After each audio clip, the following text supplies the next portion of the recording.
Workers' Day serves as a reminder of the importance of workers and the continuous need to advocate for their rights. As the future of work evolves, human resource trends are moving towards a more flexible, inclusive, and technology-driven workspace. HR professionals play a critical role in shaping this future, focused on the employee well-being, diversity, digital transformation, and continuous learning. The evolving trends point to a more employee-centric approach where organizations must adapt to changing expectations to attract and retain talent effectively. We're happy to have Dr. Vumile Msweli, CEO of Hesed Consulting, joining us from Johannesburg. Happy Workers' Day, Dr. Vumile. Thanks for joining us on the show. Wanted to kick off by asking you how, I guess, the digital transformation is influencing job opportunities in Africa. Thank you so much, Rotis. So we find ourselves in a very unique space, I suppose, like the rest of the globe, where 72.7% of Africans are realizing that digitalization is actually very, very significant in our ability to create jobs. We're expecting just in Nigeria alone that around 28 million jobs. All right, a bit of a technical hiccup there, but again, we're speaking with Dr. Vumile Msweli, and there's going to be a whole lot that we're going to be talking about as we try to reconnect to it. But basically, it is Workers' Day, and there are a whole lot of themes that are affecting workplace culture. And of course, we're going to be getting into diversity being one of them in terms of getting a more diverse workforce, and also okay, well, I think we have her back. We should have her. All right, Dr. Miller, you're back. We got a little bit of a connection snag there. All right, but go right ahead. So it's very interesting. We find ourselves in a space where in Africa, 26% of the jobs since 2019 have now grown to 36%. All right, so we got a few gremlins that we have to sort out. We'll take a quick break and we'll be right back on the Global Business Report.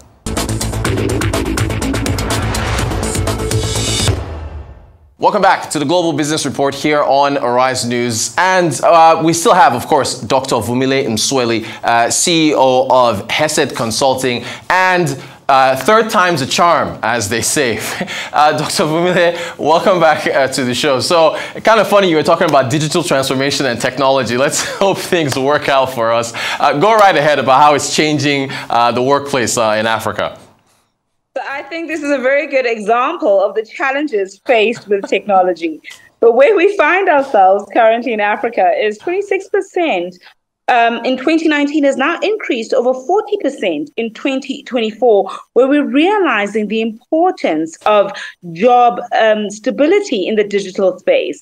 Over 73% of African respondents have realized that we actually need digitalization in order to afford ourselves significant job opportunities. And of course, what digitalization does do is it is an evening playing ground where all of a sudden you're no longer competing with someone who's sitting in Accra in Ghana, or perhaps sitting in Abuja in Nigeria, but now someone perhaps who is sitting in the likes of Kuala Lumpur in Malaysia. So you really have to be the best of the best when competing with the rest of the world. Okay, speaking of competition, what's your advice to a young South African or a young Nigerian that is looking to leave home and go overseas to work? Does the digital transformation mean remote work suggests that they can get opportunities while still at home with overseas employees? Definitely. So what we're finding is rather interesting. We're finding a massive gap where Europeans, specifically in Central Europe, as well as in the North Americas, meaning USA as well as Canada, are starting to tap into the skill set where people in Africa do actually have, but at a much cheaper space for themselves. So I think it does mean your ability to articulate yourself. Working on things like enunciation, articulation is going to be very, very important for you to articulate your actual value that you can bring to the table. With this said, though, it is very important for us to realize whatever value you bring in that context is great where you come from, but can you translate that to other employers across the globe? And I think that's going to be the big differentiator. We are seeing what we are known as a brain drain across the continent of Africa, where some of our very best expertise are being taken to Australia, Canada, as well as America. and also the UK, where people are starting to realize the value Africans can bring. And I'm of the opinion that you can still bring value while ensuring that there's generational income being brought to the continent. Now, speaking of, I guess, remote work, how are companies adapting their HR strategies to accommodate new work models, like the hybrid one that's being discussed around the world? It's a very interesting, conundrum that we have on the continent of Africa. I think we all remember a few weeks ago when there was the breakage of internet coming to southern and middle and central Africa, where, of course, your ability to connect with the rest of the world is very, very important. But when things like internet, like we've just seen in our conversation today, do play a part, how do you then make sure that you're able to still add value in sometimes what we call a little bit of old school sharing of what is required?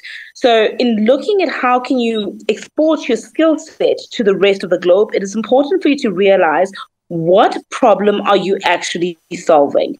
And your ability to understand the nuances and the challenges in that particular arena are the game changer. We've learned a lot from countries like Malaysia, countries like India, their ability to say, this is our context, but we can adapt to the context for the clients we actually serve.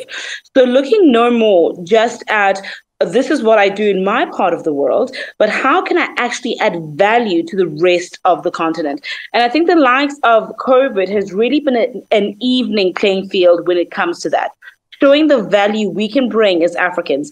And lest we forget that 16 of the 26 fastest growing economies are actually in Africa, and realizing that the rest of the world is very much looking to the continent for those new technologies and that new ability to tap into fresh markets with the fastest growing middle class. How significant, when I want to talk macroeconomics now, the significance of foreign direct investments in shaping Africa's job market? FDI is crucial for job creation, economic development. So, we hit a massive high in 2021 with over 83 billion US dollars, which is more than double what we saw in 2020 coming to the continent of Africa. Of course, some of our policies are going to influence whether people want to do business with us or not. And that FDI, we experienced, I think about it was a year and a half ago, over 45 billion coming into Africa. And what we're seeing with that 79.5 dollars and that 79.5 billion coming into Africa is a massive differentiator in how we actually can do business. It does not necessarily mean that FDI equates to jobs.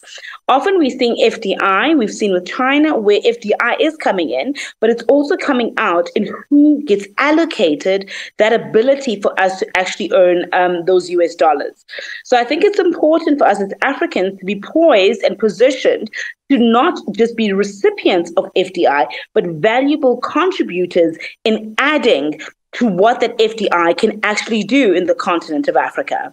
All right, I have to ask you about workplace diversity, but not just diversity, across the board, but also at the more senior level. Is today's workplace more diverse at the senior level? Unfortunately, it does go into what do you mean by diversity, right? So in our context on the continent of Africa, we are not seeing as much diversity from a gender perspective. We're not necessarily seeing as many women rising to the upper echelons when it comes to work.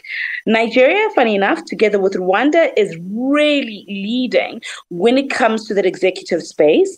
Unfortunately, in the rest of the continent, we are still lagging. We're not seeing enough females becoming chairwomen or chairpersons of boards. We're not seeing enough of us becoming CEOs. In the financial services sector, there's a massive shift in change across the continent with Nigeria leading, but we're not where we necessarily could be as a continent.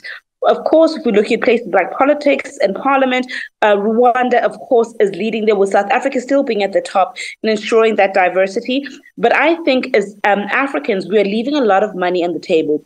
We've seen that when we have diversity, when it comes to leadership, there's almost a 60% increase in revenue. So by using, 40% of our population, we are leaving money at the table across all spheres.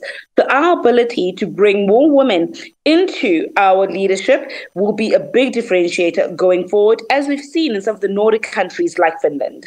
Now, I guess looking at Workers' Day, how would you say it relates to HR trends?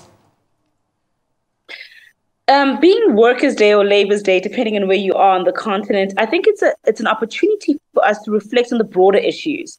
What does it mean for our workers? Are we able to ensure issues such as remote work, digital transformation, and the need for continuous skills development is actually being rolled out? I think for us to be able to see this is going to be the game changer. And I also think for our ability to see what actually we can contribute that the rest of the world is currently doing when it comes to their workforce is something as a continent we can learn from. We're seeing a lot of CIOs, Chief Information Officers, Chief Technology Officers, Chief Digital Transformation Officers in the rest of the world being employed, but we're not seeing that transition onto the rest of the continent. So in looking at our workers, I don't want the rest of the continent to be similar to what was happening in the likes of the United Kingdom, during their particular revolution that did not necessarily start allowing people on the ground to contribute to the fundamental shift and change. And I think that's where we need to be as a continent. Dr. Vumile Msweli, CEO of Hesed Consulting, thank you so much for joining us on Workers' Day and talking about the importance of the African employee and the trends that are taking place. Appreciate your time.